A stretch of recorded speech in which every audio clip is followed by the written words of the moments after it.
அரியலூர் மாவட்டத்தில் கடந்த 2 நாட்களாக கனமழை பெய்து வருது. இந்நிலையில் அரியலூர் மாவட்டம் ஜெயங்கொண்டர்கை வடவிக்கம் கிராமத்தில் கடந்த கனமழை பெய்ததால் சுமார் 400 கிராமங்கள் வசித்து வருகின்றன.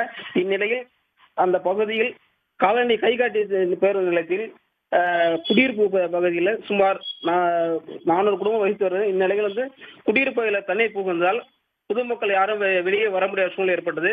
இதனால் இந்த பகுதியில் அதிகாரிகள் யாரையும் வெளில வந்து பார்க்கவில்லை என பொதுமக்கள் ஆத்திரமடைந்து சாலை மறியலில் ஈடுபட்டனர். இது குறித்து மக்கள் தெரிவிக்கையில், இந்த பகுதியில் தேசிய நெடுஞ்சாலை போடும்போது சரியான முறையான வகுக்கவில்லை.